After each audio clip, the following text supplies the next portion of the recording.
When the Nation Speaks, the Roundtable Listen, Tuesday and Thursday, 10 p.m. Join the conversation that matter the most, live, unfiltered, unapologetic, with local voices and international minds. The Roundtable dive deep into today's toughest questions in society, politics, culture. Nothing is off limits. Your voice, your questions, your platform. Live on Wiz TV, featuring top panelists, Mr. Samuel Abu, Mr. Hamed Fofana, Mr. Cyrus Gray, Mr. Jai Blamo, and your host, William McGill. Heated debate, eye-opening truths, and real impact. Tune in to the Roundtable every Tuesday and Thursday, only on Wiz TV Live. The Roundtable, where every voice counts. When the Nation Speaks, the Roundtable Listen, Tuesday and Thursday, 10 p.m. Join the conversation that matter the most, live, unfiltered, unapologetic, with local voices and international minds. The Roundtable dive deep into today's toughest questions in society, politics, culture. Nothing is off limits. Your voice, your questions, your platform. Live on Wiz TV, featuring top panelists, Mr. Samuel Abu, Mr. Hamed Fofana, Mr. Cyrus Gray, Mr. Jai Blamo, and your host, William McGill. Heated debate, eye-opening truths, and real impact. Tune in to the Roundtable every Tuesday and Thursday, only on Wiz TV Live. The Roundtable, where every voice counts. When the Nation Speaks, the Roundtable Listen, Tuesday and Thursday, 10 p.m. Join the conversation that matter the most, live, unfiltered, unapologetic, with local voices and international minds. The Roundtable dive deep into today's toughest questions. At the rehab office of the president. Today is Friday, and October 24th. Today is celebrated as United Nations Day. Wherever you are, however you're listening, whether you're in the counties or in the diaspora, we'd like to welcome you to this edition of our weekly press briefing. And the reason why we are at an unusual location, one press briefing ago we were here, so today we had just returned from Agribi County, where His Excellency President Joseph Boakai had gone to join the United Nations in celebration of the United Nations Day. It's been a very busy week, as always, for His Excellency the President. And the President sees his activities in the interest of working for the Liberian people. The President is active in moving and pushing forward the country's agenda, the agenda for which he was elected for. The President Week, as I mentioned, has been really busy with the receipt of ambassadors and other members of the diplomatic community who had come to present their letters of credence. As you know, letters of credence presentations are presentations that the President will receive if a new ambassador is appointed by the country and accredited near Monrovia, where they will come to the country and present the credence. And for this week, His Excellency received in audience the ambassador designate of the Kingdom of Spain, the Islamic Republic of Pakistan, the Republic of Philippines, the Republic of Ghana, and the Republic of Mali first. And the following day, the President also received in audience two ambassadors, the ambassador designate of the Commonwealth of Australia and the United Mexican State. And those letters presentations were all presented to His Excellency at the Executive Mansion. For the President, this marks an important time of our country where members of the diplomatic community are working, looking forward to seeing, what contribution they can make to Liberia, especially on the diplomatic front. As you know, Liberia is a very important member of the global community, inclusive of the United Nations and other regional bodies. So with the presentation of letters of credence, he believes that this is also in contribution to our growing image globally, and how Liberia is positioning herself to be a major player in the world. Following the presentation of those, the President also designated Honorable Samuel Sifkuya to speak on his behalf at the program marking the launch of the Executive Mansion Communications Internship Program, a program that the President believes will help, public communicators, especially those who intend to join his communication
Councillor William G. Kippert, the Judge of the Traffic Court of Banga City, Bon County. Councillor Eric Molu, Judge of the Dead Court, Lofa County. Councillor Daniel D. Dolokelen, Judge of the Dead Court of Bon County. Anthony Colley, Judge of Criminal Court E, Lofa County. And Councillor Rennie O. Moses, Judge of Criminal Court E, Grand Jide counties. And these nominations are expected to go to the Senate for confirmation hearing. As per the Constitution, these nominations will definitely require confirmation hearing by the Liberian Senate.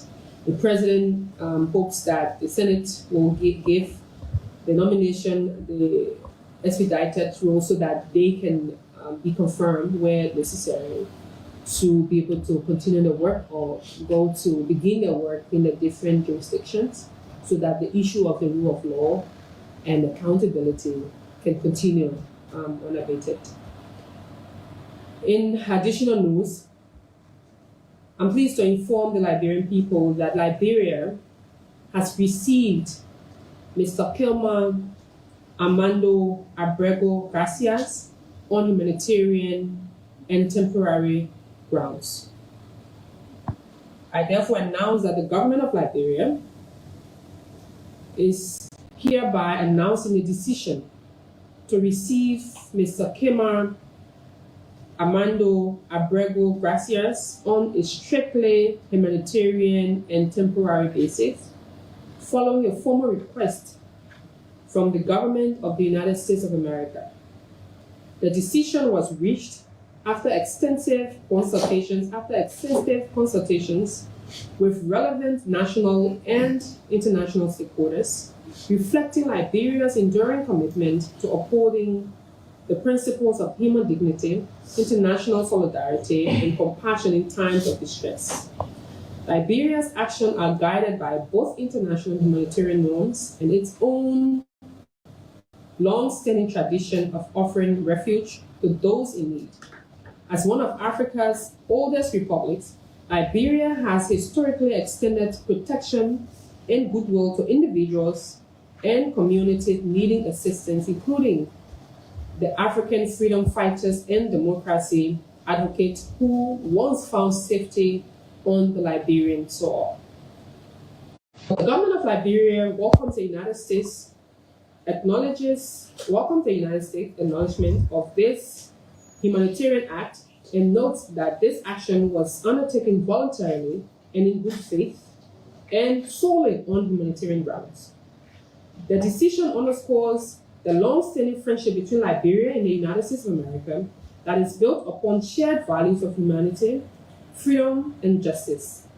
Liberia remains committed to strengthening international partnership and promote lawful, humane, and sustainable approaches to global protection and humanitarian cooperation. Thank you. Finally, I'd like to inform Liberian people that His Excellency will, on Monday, depart Liberia for Paris, Republic of France, for an official state visit. He was invited by His Excellency, the President of France, Honorable Emmanuel Macron. The President leaves and will return immediately after his engagement.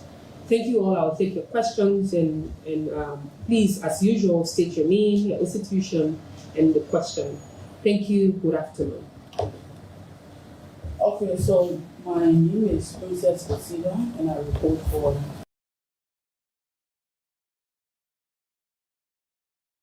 Park Caucus would have told us about the complex being built in Foya, but since they didn't mention I have to add it here, so because we want to know the source of funding. Presiding, we have a problem in the country, and the problem is facilitated by taxpayer money. Our Ministry of Information has turned to a platform to attack critical voices in the country. It started with Senator Amar Conan when his sister was sick in the hospital in America, dying from cancer. And he raised an issue in line with his legislative function. He was attacked by the Ministry of Information. Senator Creighton Duncan raised a critical issue. He was attacked by the Ministry of Information. Former President Weah, when he spoke, he was mentioned that he had mosquito brains by the Ministry of Information. When Alexander Cummings spoke, his height was measured, even though he's taller than President Boakai, but his height was used to determine his comments by the Ministry of Information. When Bishop Cotto Brown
We said to the public what Brian McGee has been telling him.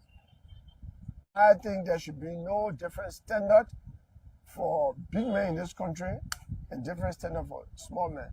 The police is challenged to make sure that it reaches the bottom of the scale. Because against the victim, they have established she was raped, 14-year-old girl.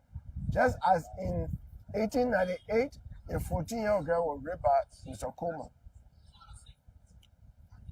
You haven't said, but I'll be behind this case until we reach the end. From here, I'm going to the LGBV unit of the Ministry of Justice.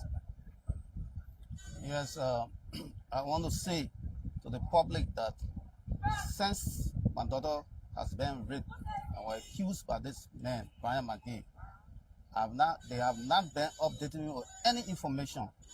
They have not asked me. Even when the incident occurred, Brian McGee came to me on September 9 in the night to come and apologize to me. He did the apology in the presence of people at the 15, where they can admit, all those that were there will admit that he did it he apologized because he wanted me to talk the case in-house, to drop the case and then we'll talk it in-house. I said, no, you cannot rape my daughter, then we'll go and compromise. I told him that. The next thing again, the security of that area, 2 security men, they gave me full information about his car was his person on Saturday. And they told me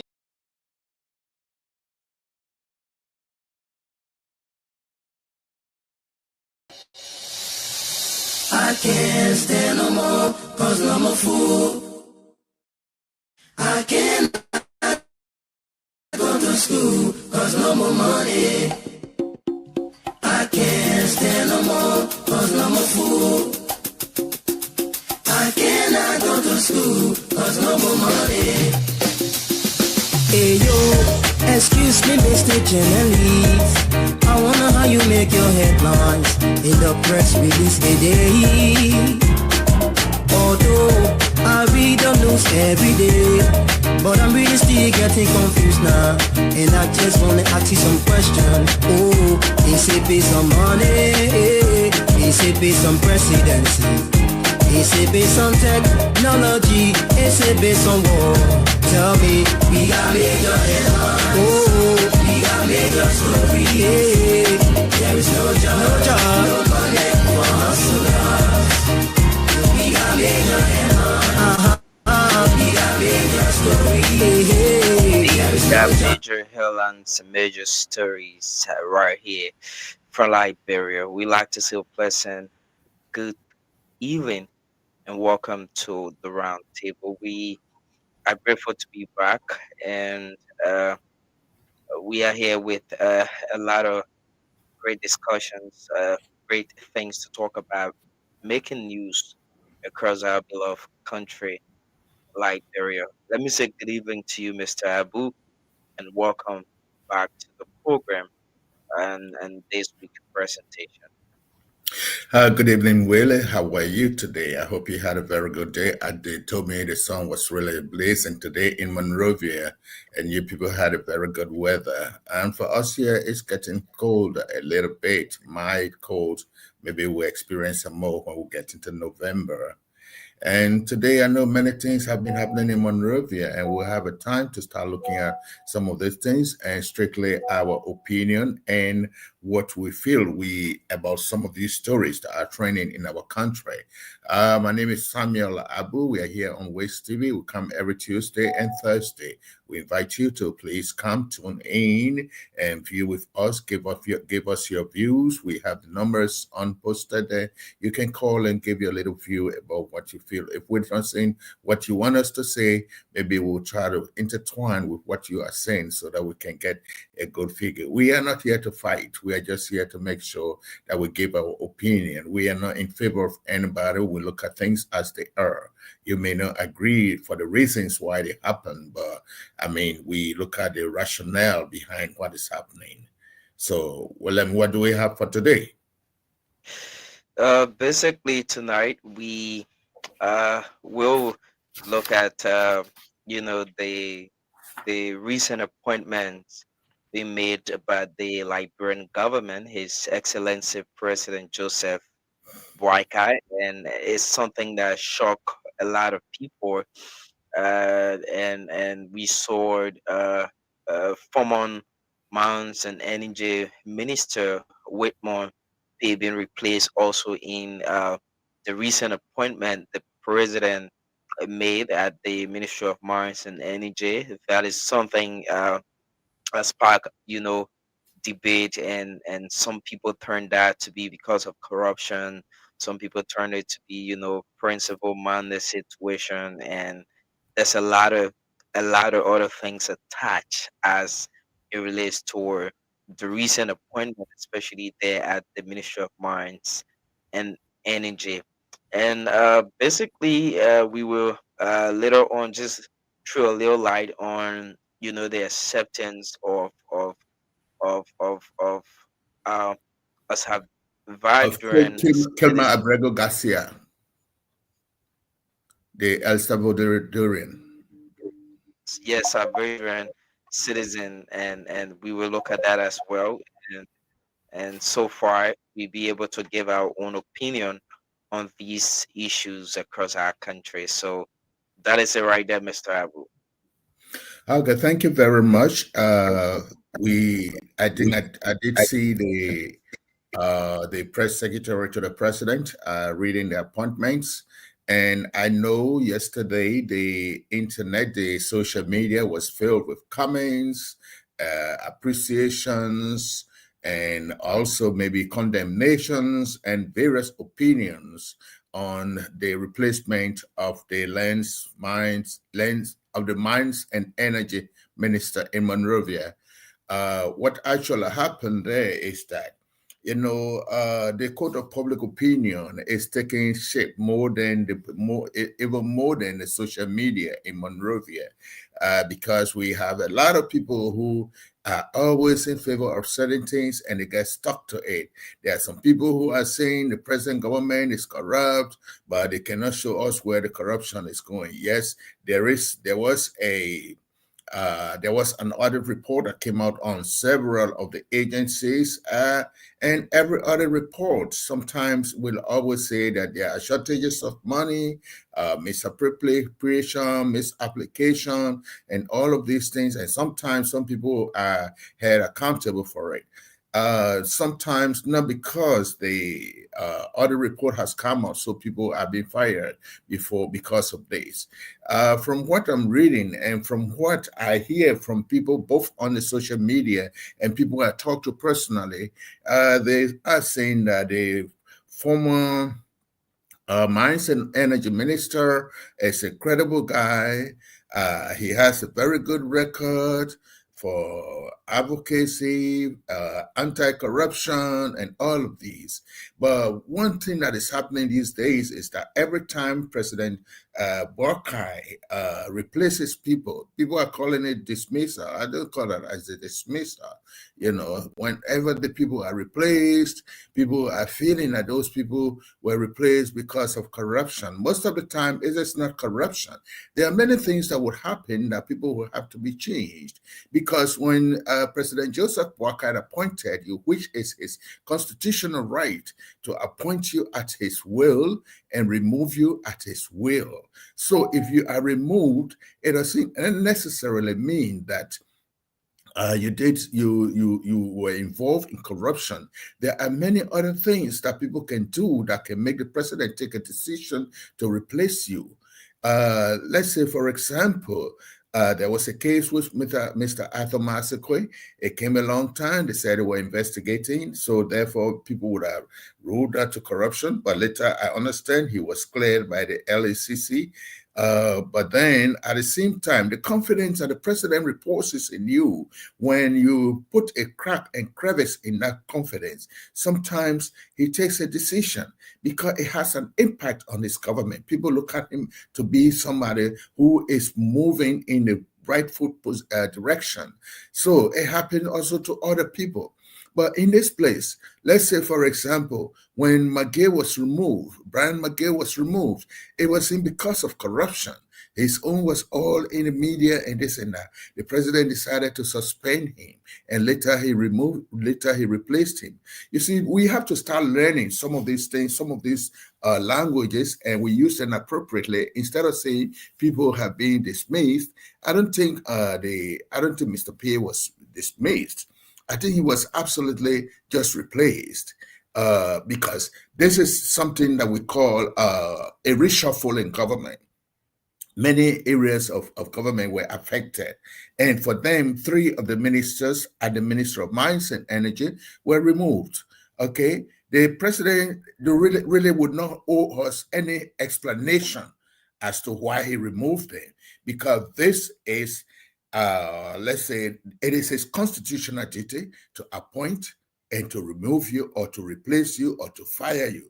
Sometimes if it is in the area of corruption, definitely sometimes the president says, oh, the president was removed for administrative reason or for corruption or for some complicity in corruption, in corrupt act or other thing. The people can be removed. But for the interest of Liberia, like yesterday, I think I understand a lady came on and said this is a man of integrity and this and that.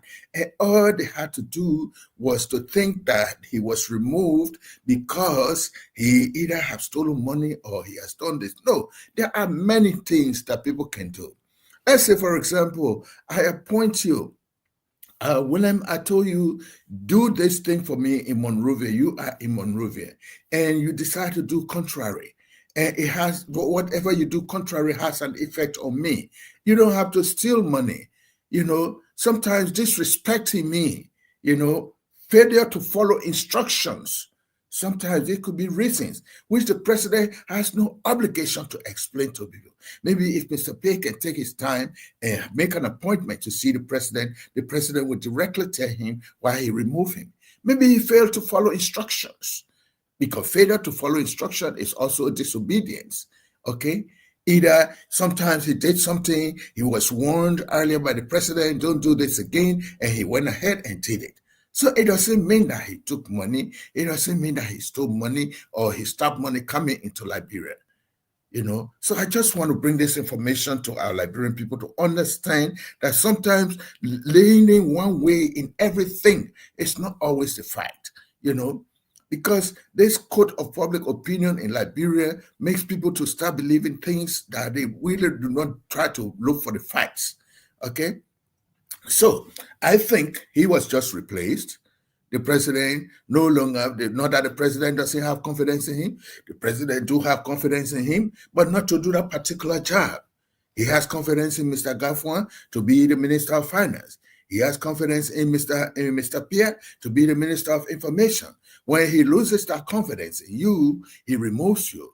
And the losing the confidence is not necessarily because you stole money. It could be because you failed to follow some instruction he gave you, or you failed to act in consonance with the integrity that he puts on you, you know. So once you are not working, that he feels that you are not cooperating with him, you know. So why do we want, the man says the rescue government and they are moving forward.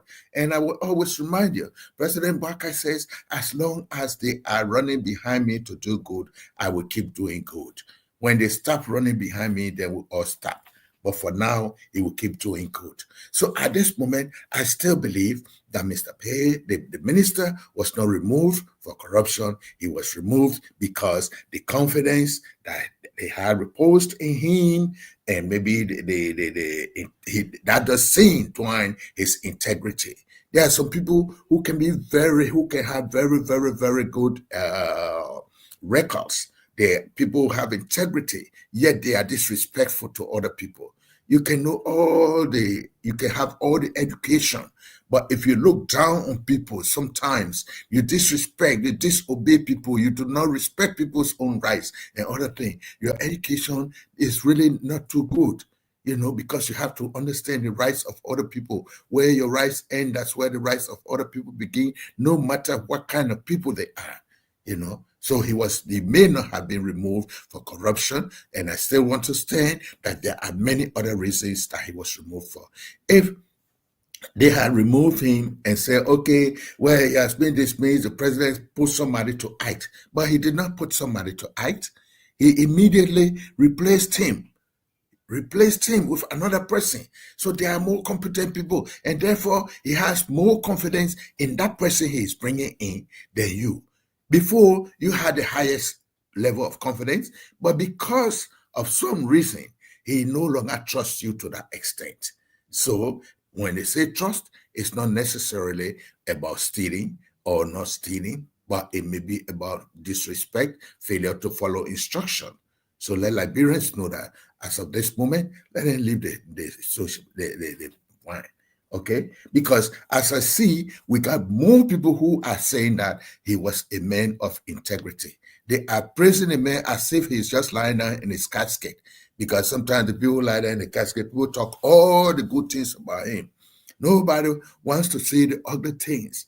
But he had some flaws with people. He has certain things, and that he has been hiding. You know, there are some people, you put them in a big place before you can know who they really are. So therefore, at this moment, he was removed and replaced immediately. This boat the rescue mission is on, they have more players than the slots available on the field or on the court. So once you are removed, somebody is placed to do your work. The government got to move on.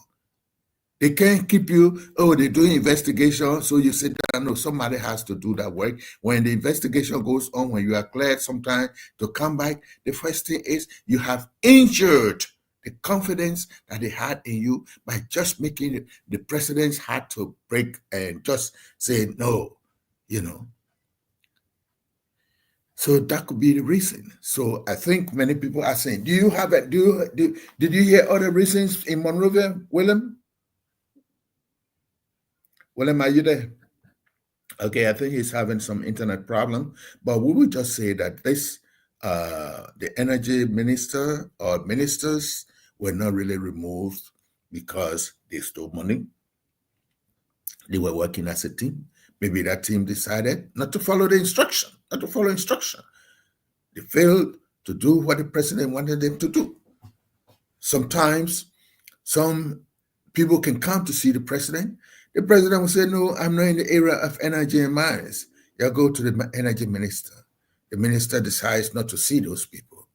Or the minister, and when the president sends the people to you, he expects to get a feedback. Sometimes you waste time, you don't see these people, or sometimes what the specific instruction the president wants you to discuss with the people, you discuss something else and you start doing something different. So once you fail to follow the instruction, if I am the president, I will remove you. And when the Liberian constitutional oath is that, I have the constitutional right to appoint and to remove. I owe nobody explanation to the reason why I remove you, because they say you are at the will, your appointment is at the will of the president. So anytime the president decides to remove you. So if I were Mr. P, I would just decide to sit down and find the time to reach to the president. He shouldn't do it the way he did it the last time with Ellen Johnson Sirleaf, where he had to put a roller skate under his shoes and started running to another party. That was unfair. That is not a true politician. I know you can have standards that you set, but one thing you have to understand, when you set these standards, there are national standards that you have to work for. There are certain things that you have to keep, because if you start doing the roller skate team moving from one party to another party, because this does not happen your way, it means that you do not have any integrity. You do not really look at people. You don't hold people in esteem. So I hope he doesn't do this. I heard some people say, it's coming to be something. When you are not living at a time when I remember, I hope it doesn't come this way to make Mr. Pay become like a recalcitrant person to the government and go around and be talking things that he got no reason to talk. Those were some of the reasons that brought a war in Liberia. I remember it was in 1983. For those who could remember, younger than me, Samuel Doe at that time, he was the chairman for the PRC, and the late General Kwenkwa was the commanding general of the army, and the PRC was a 17-man gang. They were running the government. They appoint other people. They were there. Now, Doe was the chairman. He decided to remove Kwenkwa as chief of staff of commanding general of the army, and he brought him down, I will not say down, and reappointed him to be the secretary general for the PRC. People who knew Kwenkwa, he's a strong man, no, that man cannot do that work. They infused bitterness into Kwenkwa to make it look like Kwenkwa is not supposed to be secretary general. He joined the group. They all became the 17 men. They grew, they had a coup, and they all gave one another their jobs. So what was wrong if he was really committed to having Samuel Doe as his chairman? He was to be cooperative and agree to be the secretary general. But he refused to be the secretary general, and tension started moving all in the city. Then it started becoming a tribal thing. Because he is belonging from this country to this country, he's doing it. So Samuel Doe had nothing to do. Let me just bring you a little history. He had nothing to do, so he started to fight back. Okay, so every time there were state-managed coup d'etats, they said, nah. And Kwenkwa, he was targeted. So he ran out of the country. While he was away, some of his tribal men they still continue with that thing. Oh, that's the same thing. Now it started becoming a tribal and a county team. Then people started targeting particular group. As it started, people who were in the military and the security branches of government coming from Kwenkwa's lineage, some of them started leaving the country. Some of them started having the heat of it because some of them could not handle what was happening. They started leaving. That's how they formed their group outside and decided to go for training, and Charles Taylor came and took advantage of it, and they all went and came back. When everything happened, whoever they still remained the same people. The Charles Taylor King, he became president, and they were just the same group of people under them. None of them could even handle anything.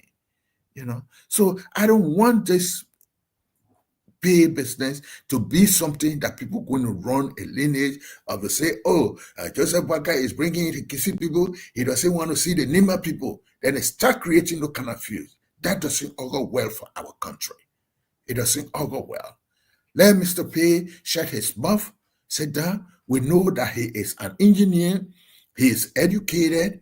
He has a profession. He can decide to open his own firm and not to only wait and see only government he can work for. Let him show his dues that it is not only he works on the government he can work for. He's good in mining. He's good in the energy production. He can establish his own firm, his own company, and start working on a low key. If he decides to remain a member of the Unity Party, okay. If he doesn't want to remain a member of the Unity Party, he can kick himself out and decide to be a private citizen. He was not born to be Minister of Energy. He was not born to be a member of the Unity Party. He can become a private citizen, because this is what some people still do not understand about Liberia. They feel that it is only the government that can employ people. If you are not in government, then you're not working. As I always give you the example, somebody will be down Waterside or Ronald Street with a big table market with everything on it. Sometimes every day he makes about $15,000 to $20,000. Somebody who works at the Ministry of Finance or Ministry of Transport that only making $75, he comes around. And that person who is having that big market table will tell him, oh, you are alright because you are working, you know. But if you are having a big market table, that man who makes $75 doesn't even equal 1/10 of it every month. And this is the business you leave from in the morning. You leave from your house and come to do it. You spend the whole day there until in the night, then you go home. Then you still say you're not working. It's because you have to learn some business strategies. These banking institutions that are giving loans, they need to start having financial advices for some of these businesses, these little businesses. Put them to class and teach them. They must learn to put themselves on salary. Not only Susu card doesn't make profit. That you're seeing money you put it in just because you're acting like you're able to keep your own money, somebody must keep it for you, you know. So let's do it. George Oponwe had all that money. He became president. All he could do for his supporters was to put them in government. Now another government comes, they remove them, they don't have the job. If George Weah was going to open companies with his money in Liberia instead of in other places, in Liberia, and employ some of these people, most of the people, even after government changes, they are still strong, they will still be strong. They wouldn't be running behind protesters every day. They want to protest, and everything the new government is doing, all they have to do, that is our project. We started this project. What were you? That was the government. It was your responsibility to begin projects. If you can't finish when your time is over, we are not going to extend that goalpost for you. That's simply because you decided to do the route from Monrovia to Kakata. You didn't finish it, so we will extend your time so you can finish it. No. We're not going to extend that goalpost for you. So when we are in government, wherever we are able to make money, let's start doing small businesses and establish companies. Mr. P has so many friends who are also engineers. They are geologists. They could get together and form their own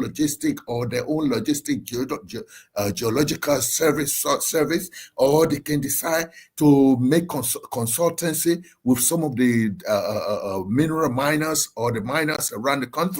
They could make it and be a company for themselves, and not to only sit down and think that because they move them out of government, it is a grudge that is moving them out. Mr. P, I can tell you, the president doesn't hate you.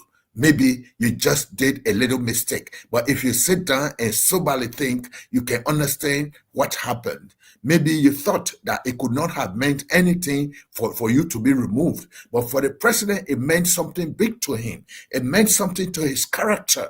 You know, what people look at him, you know, and whatever you did, it is not only you who knew about it, other friends knew about it, other professionals knew about it, that they would have assumed that the president will remove you for that, or if the president doesn't remove you, they call him a weakling.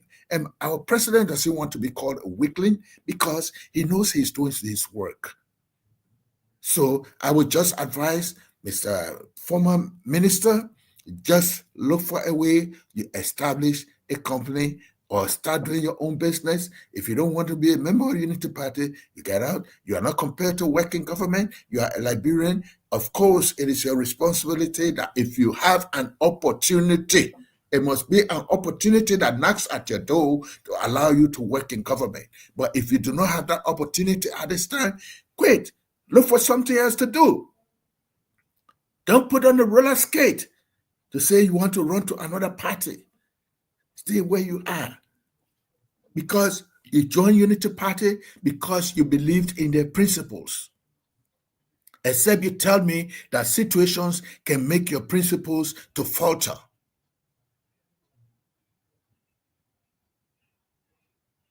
So that's all I have to say. I think it was something good that the president did, remove him for a reason. Even in the Constitution, remove our people, they say for a cause. The cause is the person who appoints you that determines that cause. You may decide to go to court for institutional cause, but at the same time, for you, it is the president who appointed you at his will. He has so many other geologists. You see, as soon as he moved you, he brought in Mr. Timber. He brought in another person. And luckily and blissfully, there is another person from Nima County. That's your own brother. Don't create hate when your brother comes to replace you. Somebody already said, I saw in one of those postings, it is Jeremiah Kun that is working. Jeremiah Kun is not making an appointment. They say President Buckeye appointed the people, not Jeremiah Kun. So, Mr. Pei, don't let nobody, you're an educated person. Don't let somebody put fluid in your head. Keep your brain. Don't let your brain become a fluid that will start affecting you and infecting your way of thinking.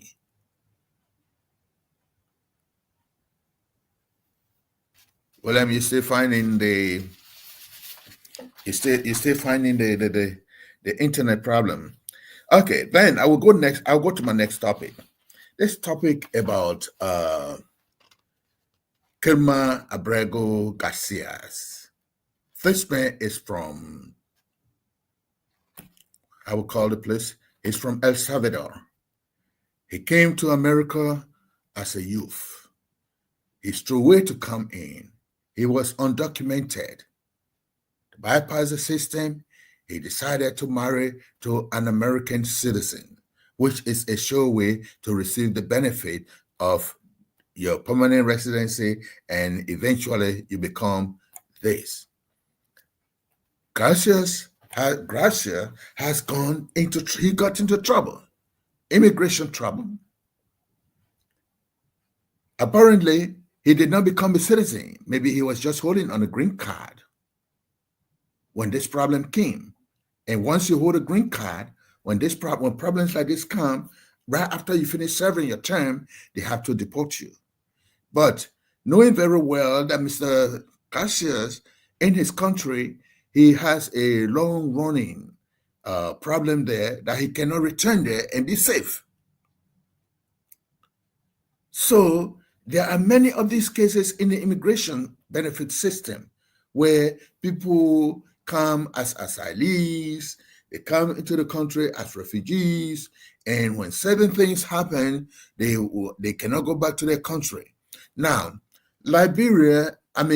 President Trump, in order to push his agenda in the control of immigration, when he came in first, he started deporting people in mass, only to come find out the government was getting a lot of lawsuits for their clients. Okay, because if a client continues to be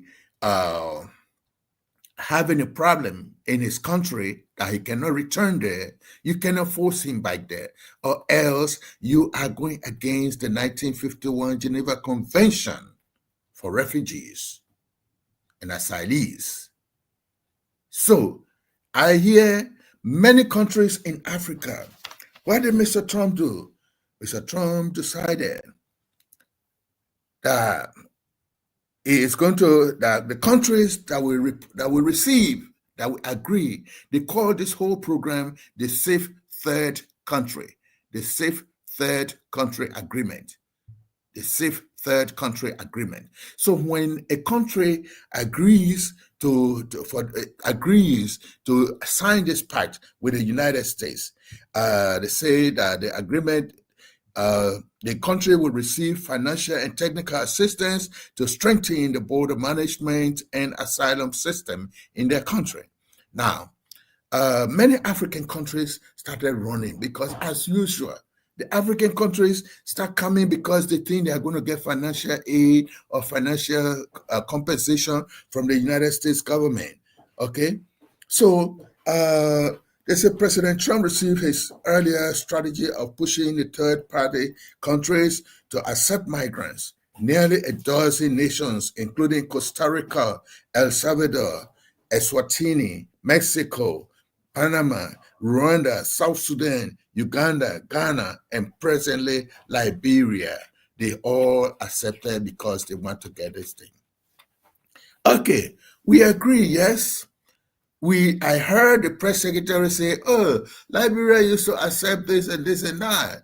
Those were in the 60s, in the 70s, and the early 80s. The 70s and the early 80s. People came from South Africa. People came from Sudan. Some came and went to school. They provided everything. But some people must understand what is it to live as a refugee in another country, especially when the country is also another poor country. Liberia agreed to take it, they say, strictly on humanitarian basis. But they must understand that there will be critics that will come in and tell us, okay, is your human rights system in the country safe? If that man comes to your country, what do you have available for him? Are you going to provide him housing? Is he coming under a refugee status?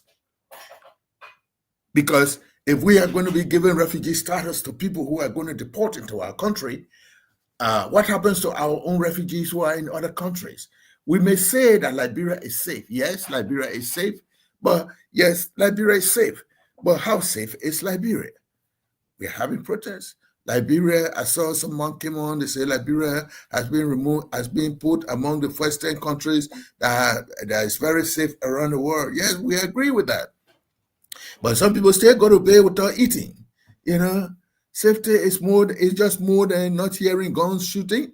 It's more than when you can get up and go out and come back. We still have Liberia not having a third shift.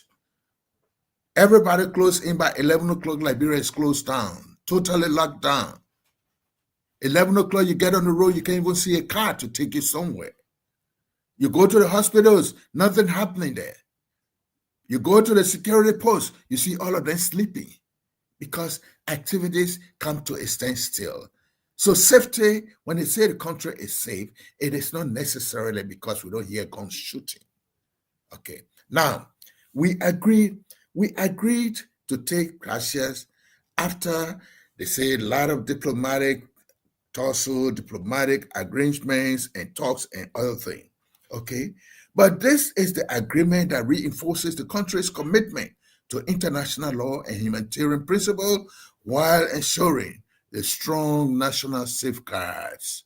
Now, as this man they are bringing, they are saying that this man is of national threat in his home country, which is El Salvador. So if he coming to Liberia, we agreed. How are we going to, that particular man, he's coming to Liberia, he already has a bad record. They say he belonged to gangs. We're already having a problem with our own Zogos in the country. We're already having a problem, not because we have not had coup d'etats, we have not had this. Liberians don't want to go to war anymore. But when we start bringing these people in, some of these people, they are highly classed. They live in high-class prisons here in America, and they come into your country. How are we going to police them? We say we want them to live freely. Yes, when they come easily to integrate into the Liberian system, it's easy. Liberia is a place where they say everybody is a Liberian. Yes, we agree. But everybody is called, every Fulani man there, after they have bought all the land in Liberia, we still call them Jalo. Every Fulani man is called Jalo in Liberia. They will know their name is Barry, their name is so, their name is this, but Liberian man will always call them Jalo. Every Ghanaian woman is called Fanti woman, a Fanti woman.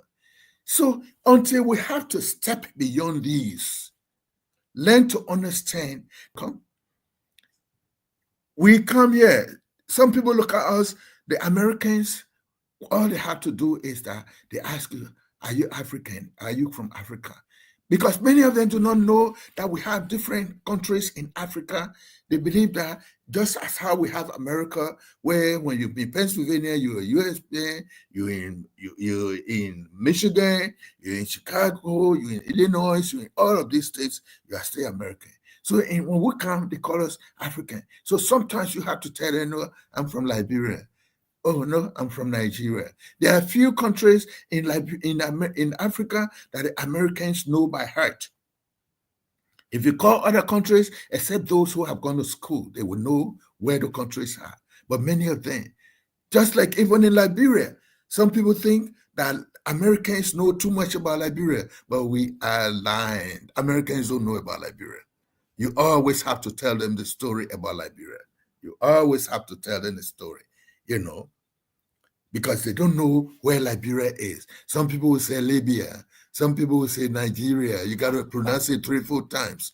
You got to tell them why our flag has one star and looking like the American flag. You have to be able to make that connection. So it takes them, some of them, you have to talk to them before they make the research to know where is Liberia. So what I'm saying here is that they say the man was accepted by Liberia on the ground of the commitment to cooperate under the 1951 UN Convention on Refugees. We agree. The safe third world country sometimes becomes critical. What about if, because this is one man, we are talking about him. This pact that has been signed is not only for him. It's saying that Liberia will continue to receive the people. They will continue to receive people. But then, when they want to rush them out of America, he's already in Liberia, according to what the press secretary said. And in America, they were announcing that he will be there before the 30th or by the 31st of October, but he's there already. Now, so what are we going to provide for him? Are we accepting him as a refugee, or are we going to accept him? His lawyers come, they say they want to challenge it because he's already out of the country. Do we have the court system? Do we have the trained judges to look at his case from a square point of view? Because let's imagine they took 14 refugees or 14 deportees to Ghana after Ghana signed the treaty. But after the people arrived there, Ghana changed its mind. Ghana changed its mind. What are they saying?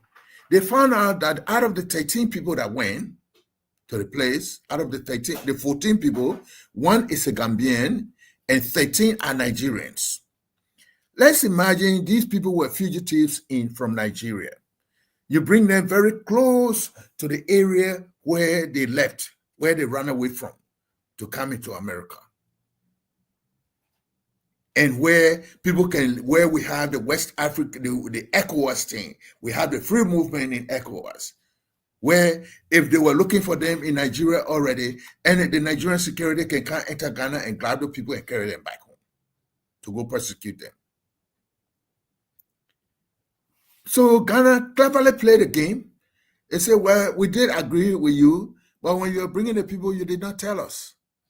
You gave us a very tight schedule, tight notice.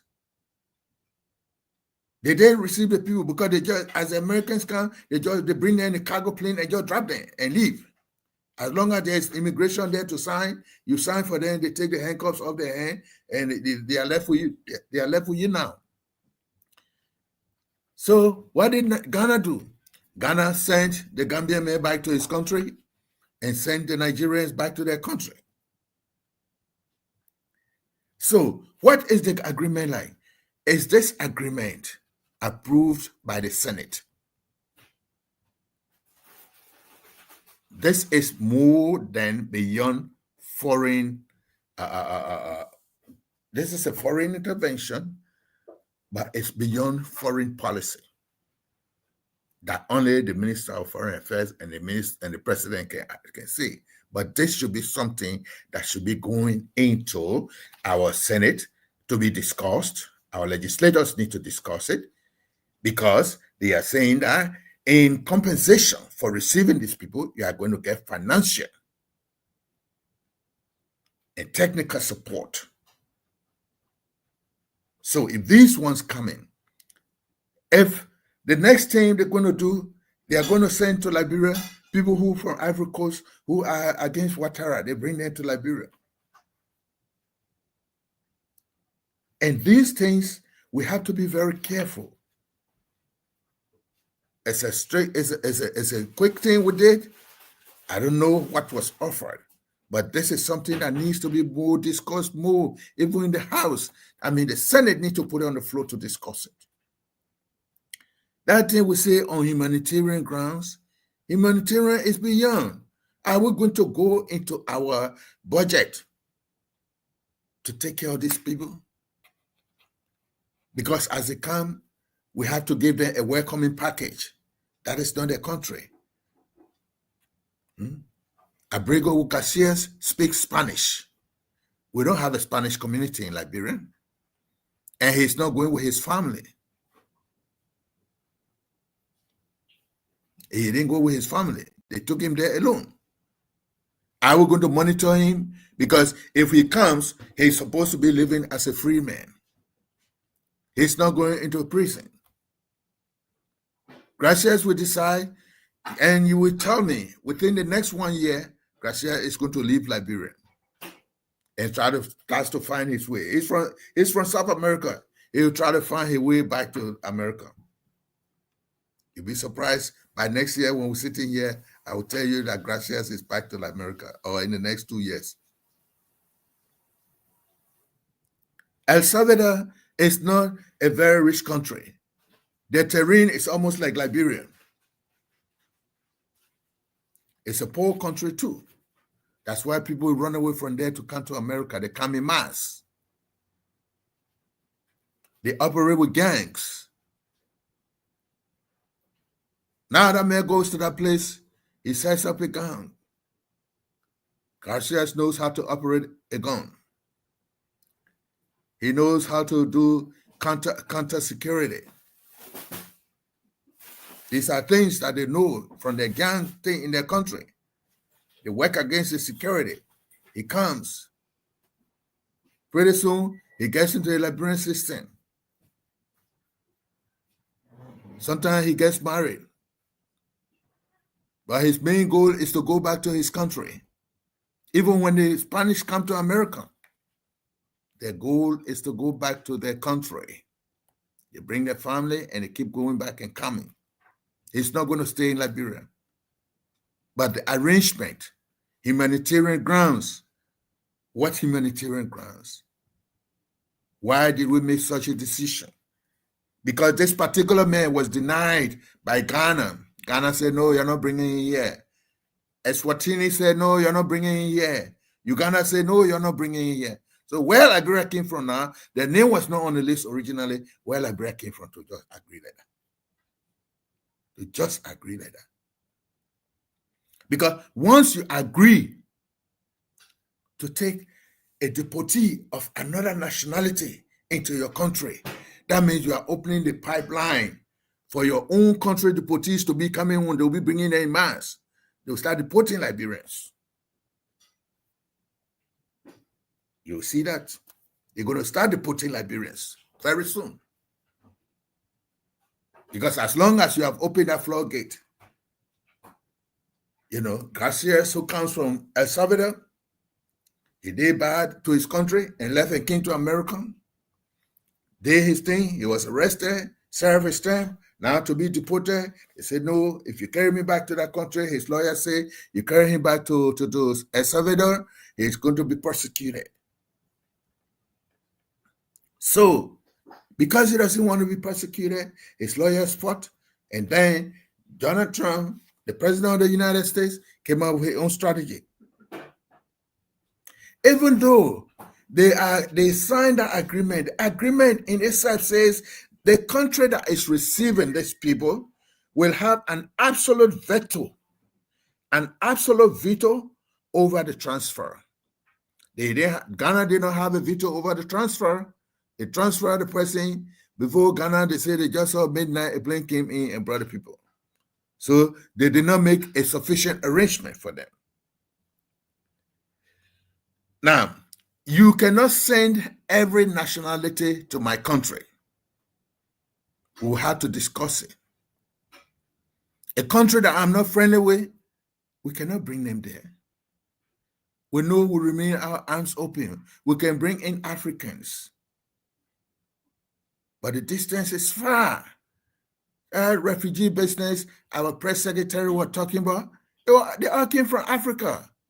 They're all black. We look at one another, we all look the same. The Sudanese were teaching. I think there was one of them who became the BGA director, the Bureau of General Audits at the Ministry of Finance, making a big decision in Liberia on our finances, fiscal policies, you know. Then they had, many of them were teaching. Some of them attended Cardinal University. Many of them attended University of Liberia. Some became businessmen, but living at a modest life. You can't get rich. This man, he has a fair color. His country is poor. He can easily live in Liberia. But we are saying, let that arrangement be studied, even at the Senate, before you make a decision. America threw this thing at many countries before. Because you are going to make fugitives from other countries will start running to our place. We are not yet in control of anything. We are managing in Liberia. We are managing. Nobody must tell me that everything is okay in Liberia. No. We are already having the drug business in that place. That man comes there, he becomes the agent for the drug for the drug cartels in South America, because they are all connected from Colombia, El Salvador, Venezuela, all of them in the places. So this decision to have him, okay, I applaud the president, I applaud the government for saying that was on humanitarian grounds.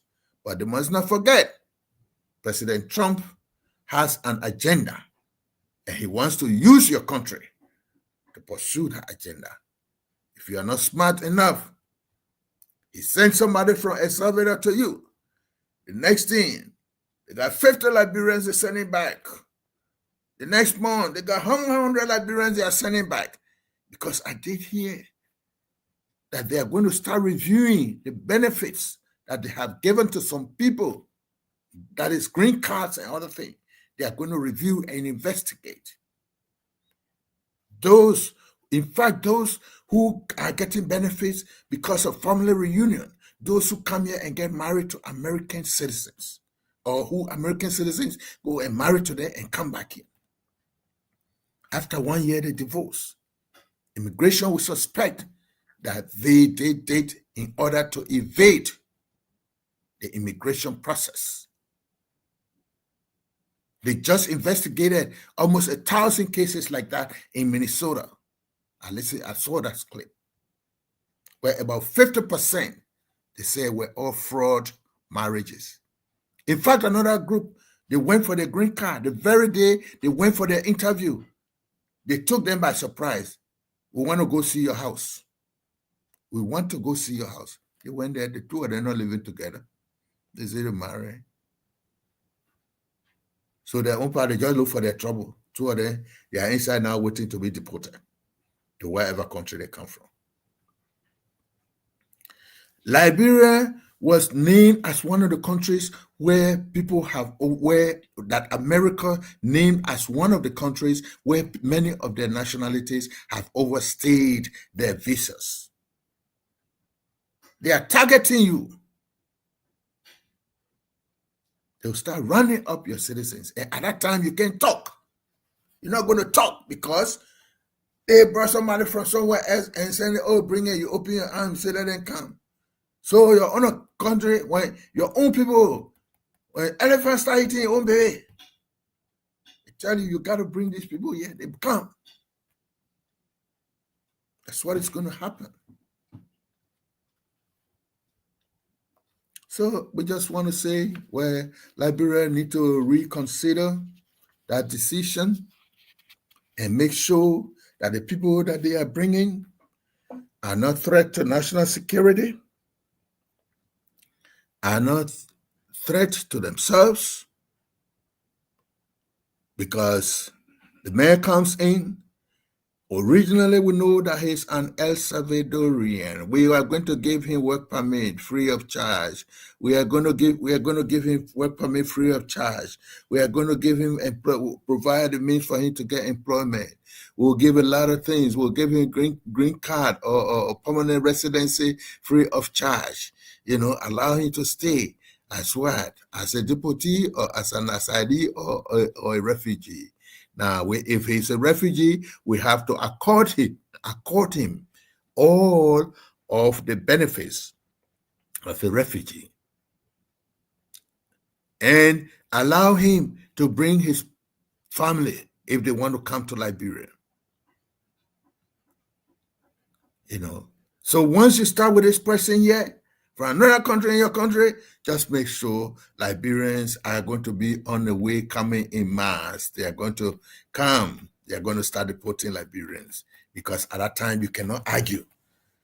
Because one way they normally told people is that when you are on deportation, sometimes your lawyers can come and say, no, that person is not from that country. He only passed through that country to find a way into America. Or that person had a problem. If you carry him there, he'll be persecuted, or something will happen to him. And that is what the lawyers plead in the court.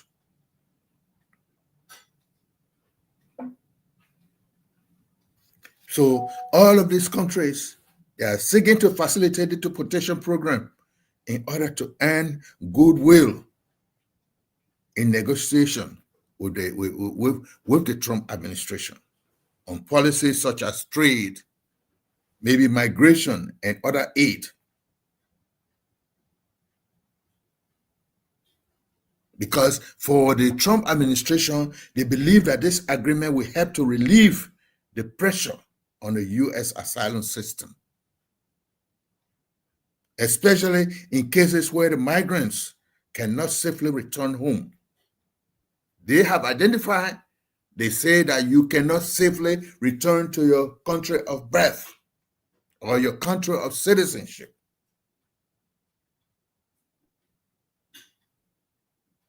Or sometimes when your country refuses to take them. So before we get the next batch of people, this man is a controversial person, refused by other African countries. And Liberia come up and put their hand and say, yes, we can take him. I don't know what was offered. I think this case need to be put on the legislative floor for debate. Not only for him, he is there already, but for future groups that they're going to be sending. Our population is already struggling.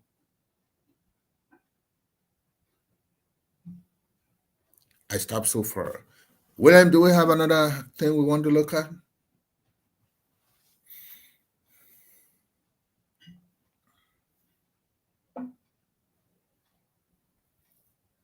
Because if we continue to bring these people, we should always understand that no person who is deemed to be a threat to public safety or national security must be allowed to be brought to our country. Because this whole thing is a kind of cruel and controversial.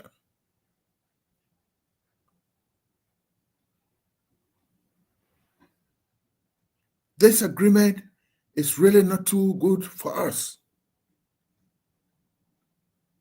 But because we are agreeing in exchange of financial aid, because we are still making US to feel that closing down USAID is affecting us. Other countries are finding ways to close that gap. We need to start looking for a way to close the gap. We have survived it for the last 7-8 months. Why must we try to go into aid again? Go into aid. Sign for people. Every information we receive on that man is an information that the US is going to package and send to us. But then, at the same time he comes, they are asking us to receive him, give him permanent residency, give him work authorization. But then, as soon as we have received that man, Liberians who are here, they have been holding on their case. They already occupying space in the different prisons. They will start deporting them. They say that country got space. They got space for their people. If they can get space for an El Salvadorian, they can get space for their own people. William, do we have another thing we want to look at today?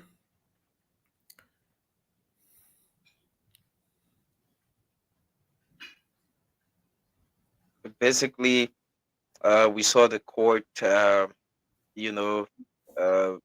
leaving a fine on police IG Gregory Coleman, and I just want us to throw a little light on, the court's decision, as well as the situation with the police IG at the court there, where they fined him $300 for what they call contempt for defying criminal contempt for defying a lawful court order, and it was the verdict was rendered by George W. That's Peter W.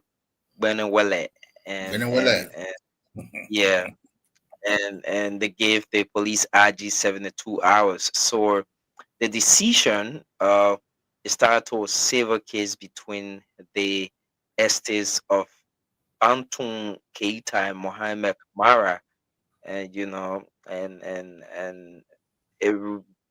is a situation that I think the court instructed the police to carry on some process, and I think it was not being done, and because of that, the court hold police IG Gregory Coleman for criminal for defying lawful court order, and he's to pay $300 in 72 hours, and yeah. 72 hours is quite a reasonable time, but then is the IG in Monrovia? I don't think he's in Monrovia. I think he came for a conference. He came for a conference somewhere in Colorado, and because he's not in the country, it was a judgment by default. if the court rendered a judgment and wanted it to be enforced by the police, and the police did not do it, all he needed to do was either to send, because in those cases, it was his name that was on the writ for being charged with to come or invited to the court to say why he must not be held in contempt, for refusing to carry on an order, a court order, which is the right of the court. He may plea when he comes, because the judge is not going to run after him. He's not there. He comes the 72 hours. That's the work of the judge, to give him a time to pay the money. But you're not going to expect the deputy chief of police to come and pay that money. No, it's a Gregory Coleman. But he's the head of the institution. So he has that 72 hours. And he can still come and say he was not in the country and show documents that will prove that he was not in the country. Okay? His passport, his visa, to see how long he stayed out of the country. At the time the court made a judgment, he was not there. So the judgment against the police director cannot be enforced. But we are just looking at something we say, oh, the judge has done something big to say that. No. They can even hold any member of the House of Representatives in contempt. They call it a criminal contempt because they do not know the reason behind why he did not enforce it. Okay, I receive it late. Or they came, they delivered it to my office, but it was not brought to my attention. Those could be good reasons that he would give. They were not brought to his attention, or he received it late.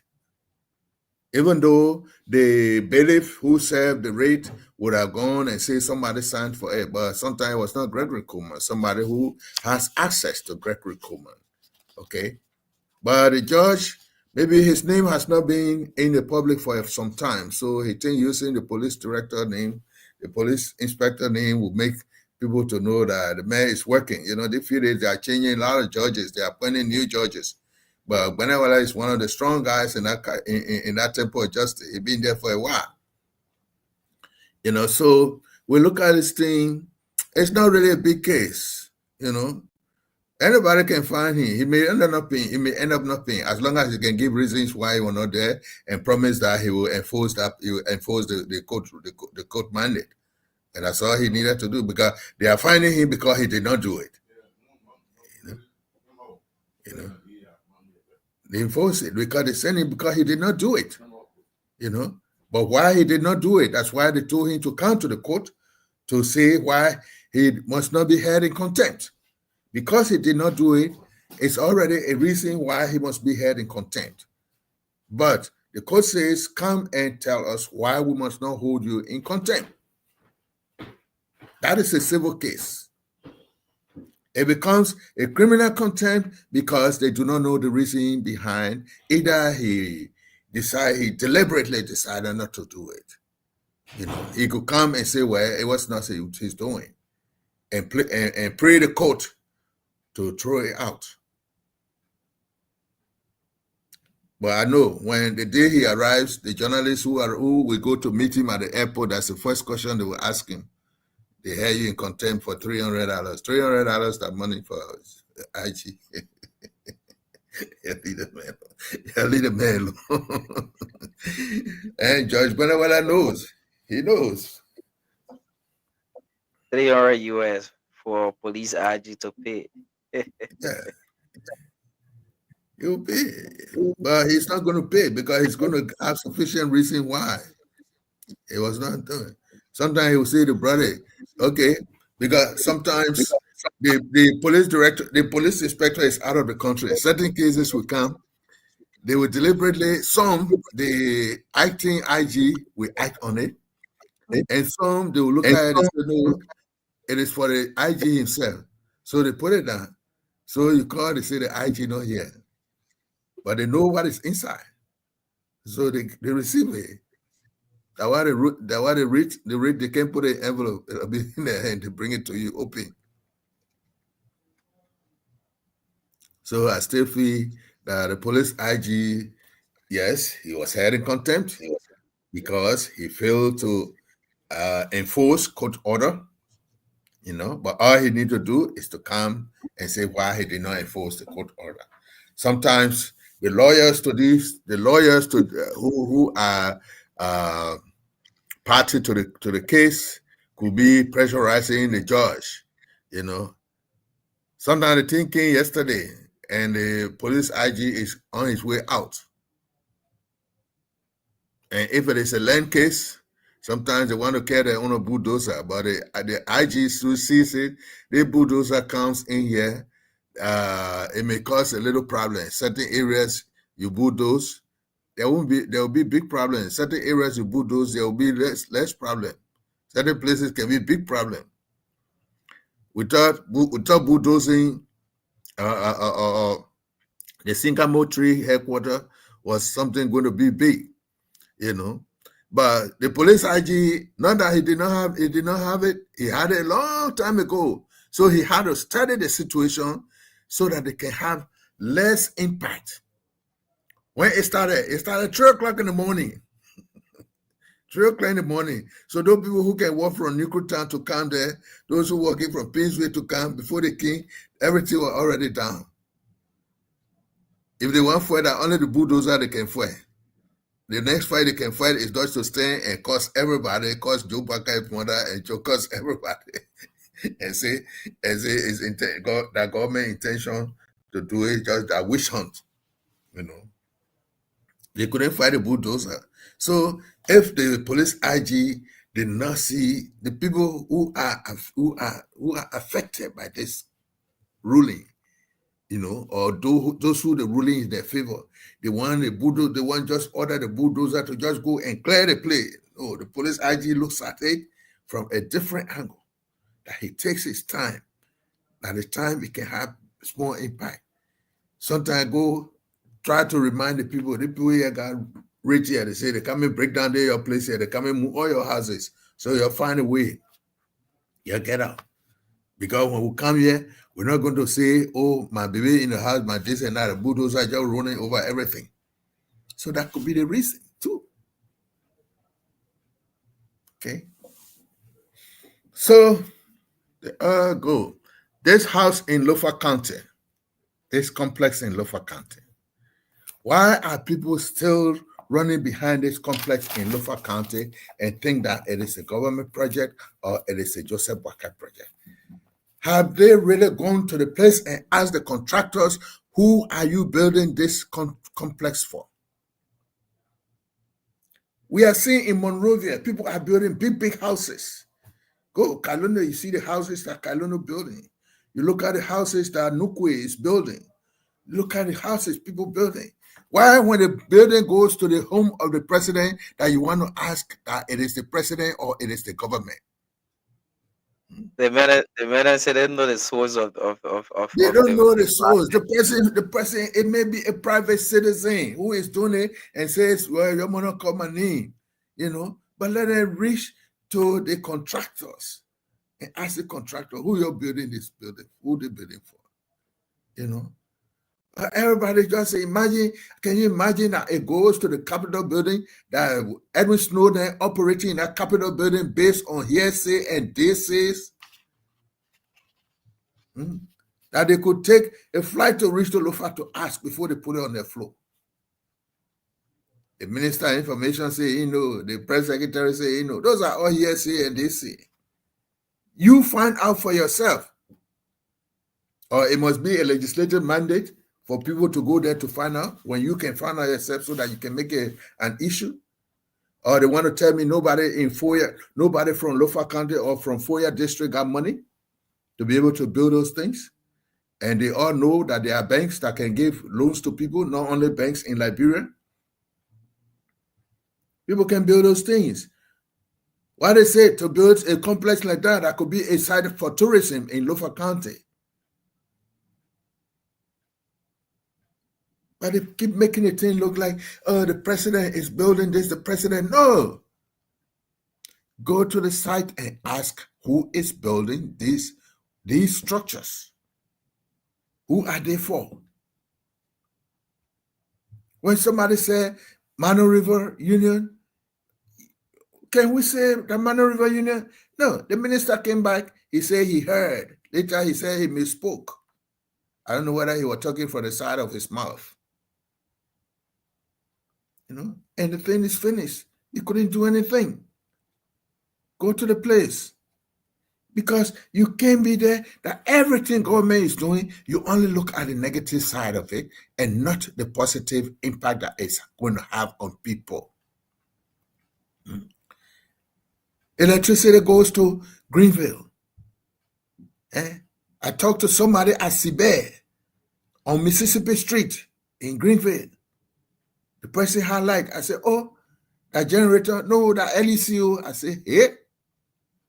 But then it becomes CDC project. Every development is a project that came from down. We had all of these things in Liberia before. Can we say it is true party project? Because even though we destroyed a lot of things, there were some things that we did not destroy. The high tension wires continue to be in almost all those cities. They didn't take their part. But I still believe that we can do something better in that country.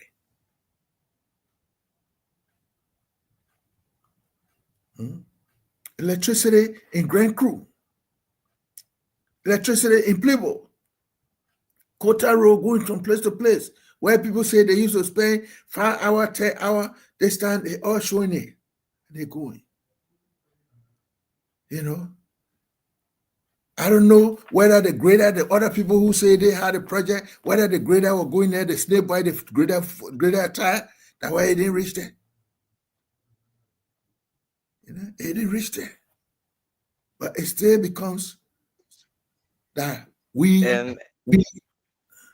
and you don't see a lot of these projects being talked about, especially from people in the opposition. Of lately, it's just been their focus on the presidential villa in Lofa. People talking about the project is worth 10 million and the source of the project. We see lights there in rural Liberia, in counties that never had lights, and these are things that, as much as you don't support the government, but these are progress. These are developmental progress, and we can only have this country being developed if we all work together collectively. If we can work together collectively, we're gonna have progress in terms of development. And like you rightly said, Mr. Abu, if you want to know the source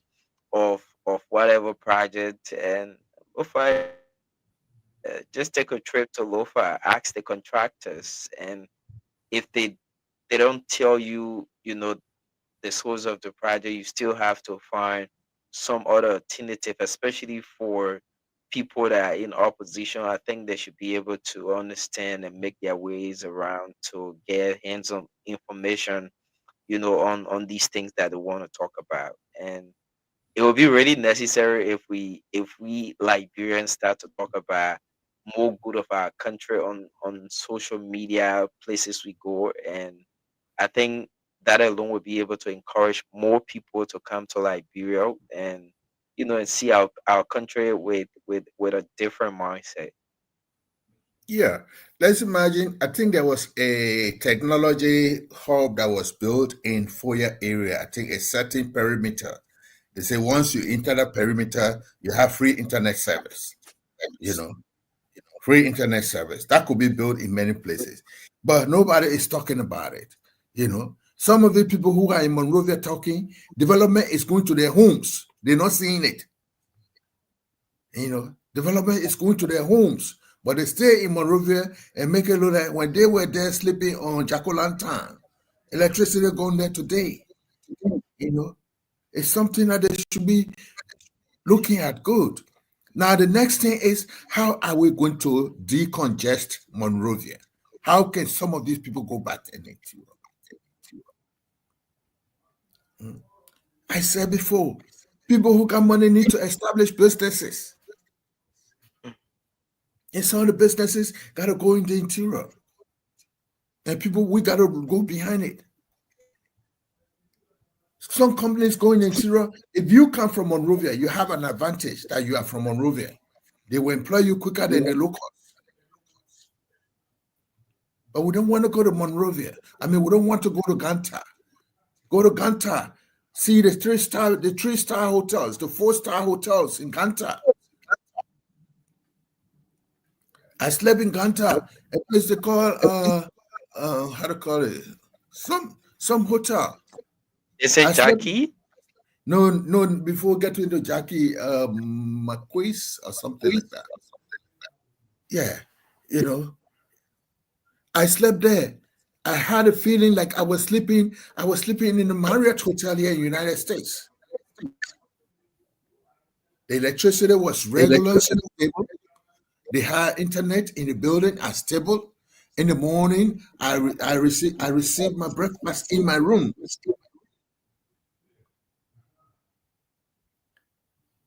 It was like a suite in the Marriott. You know? So, I mean, if these things are happening, people have to start looking at things squarely. Okay? So I think we have exhausted the time. And just to run up, Honorable former Minister of Mines and Energy, please do not put the roller skates on. Do not listen to the noise in the market. Sit down and have a sober reflection and really know why the president took this decision. It could be the president put you there for a term and the term is over. It could be that either he gave you some instructions and you didn't follow the instruction. But sit down and make some rationale out of it. Not only looking at it from your side, but from looking at it on his side. Because you were right, but also look at him. He is the one who has the hand that feedeth. He has the hand that giveth. So look at it from his side. I think he took this decision because of XYZ. Anyway, even though he was not right, I still believe that I can move on. You've had an opportunity to become a minister of mines. You are a geologist, going together with other people, you establish your consultancy and start employing Liberians. The government job is not the only job for you. Unity Party is not the only organization. But remember, Unity Party is the one that gave you an opportunity to reach to that level. People, one thing you can be assured of, and I can tell you, a lot of comments that I read on the social media presented you as a man of integrity. You are a man of integrity. Keep that as the paper that gives you an A+ or A++. But it doesn't mean that when you're a man of integrity, sometimes you can't err. That you are a man who can fall and be able to stand up again. Show to us that you can stand up again. Don't let nobody influence you into doing things that are negative. Look at your Nimba County as your one county, that's your county of origin. And thank God they put another Nimba person there. You know, you guys have had the opportunity at that place. I remember there was another Nimba man who was there before, Zaideke. I know Zaideke or something. You know, another geologist or mining engineer. So let's look at this. Look at the quality in you and say, I can move on. You are not born to be Minister of Energy. You have had the opportunity to do it. And you did it well, and many people are praising you. But just forget that the person who appointed you, he is the last man standing. He decides whether you stay there or you don't stay there. Sometimes when you have an opportunity, you can ask him, or you can define, Papi, I did this because of this. If he did not follow instruction, you can give your justification, even though it will be late. It's too late. Now let me tell you, these people who this our new citizen will bring into Liberia, we call Kilma Abrego Garcia. This El Salvadorian who has been deported, even though they are saying who was supposed to be deported from America to his home country. Now he has landed in Liberia seeking asylum. And from accepting him means that we have accepted asylum before the man even landed on the ground. We agreed to give him asylum before he landed on the ground. Now, are we going to go through the regular process that he has to say 1 or 2 years before we give him a permanent residency? Or just because he came through an agreement from the United States, so we're going to make his own process run more than the Nigerian man who has come to Liberia, more than the Sierra Leone who came to Liberia, or people who come from other countries to Liberia? Treat him as an asylee. When we come here as asylee, sometimes you wait almost 1 year, but it's like you already granted him asylum before he landed. But you have to wait to study him before you give him permanent residency. Consider him. If you know him, always be cautious that he may not be a threat to national security. And you got to understand how you treat him. He has come there to live, and he must live under Liberian laws. When he causes trouble, he must go to jail. Don't look at him to say, oh, this man that U.S. people saying here. No, U.S. are saying 1 year, that's what they're saying out. He has no U.S. connection. He lived in U.S. illegally. So, and again, I want to request that if we have to consider more people coming to Liberia, especially on this program, we must also understand that Liberians are going to be, America is going to start deporting a lot of Liberians, because as long as you take somebody from another country, you allow them to be deported to your country, that means you got space for your own citizens, and they will be bringing people. And my last one is, Mr. Dillon, I think you're in Foreign Affairs Committee in the House, in the Senate. I think you got a request for this thing here to go on the Senate floor. You're discussing.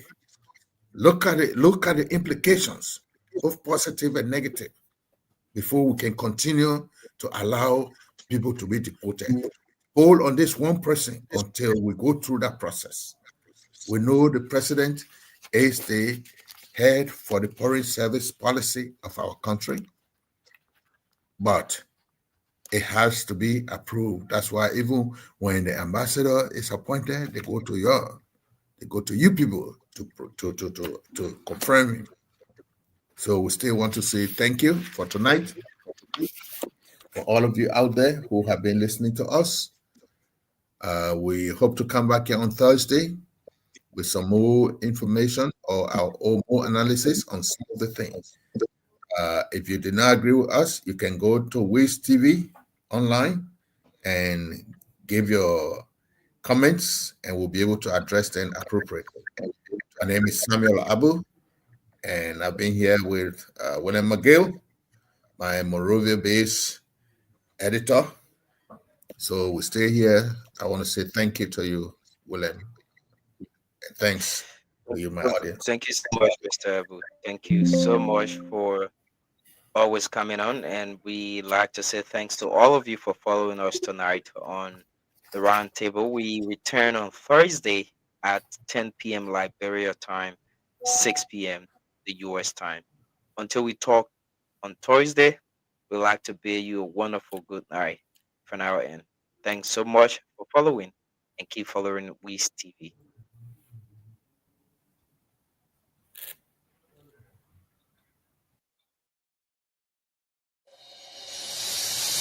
I can't stand no more, cause I'm a fool. I cannot go to school, cause no more money. I can't stand no more, cause I'm a fool. I cannot go to school, cause no more money. Hey yo, excuse me Mr. Journalist, I wanna how you make your headlines in the press release today. Although I every day. But I'm really still getting confused now, and I just wanna ask you some questions. Oh, is it based on money? Is it based on presidency? Is it based on technology? Is it based on war? Tell me, we got major headlines. Oh, we got major story. Yeah. There is no job, no money for hustlers.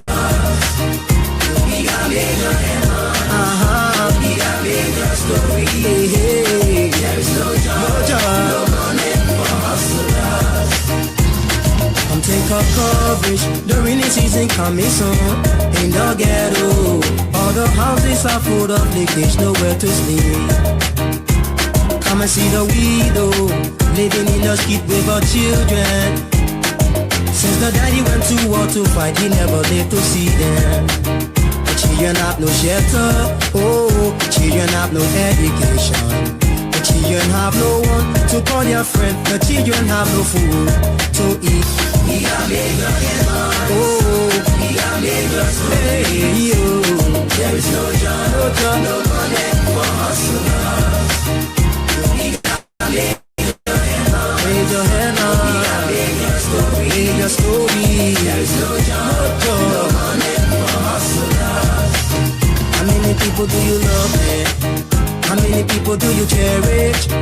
How many people do you help out there? Most especially women. No job, no money. No girls, no glory.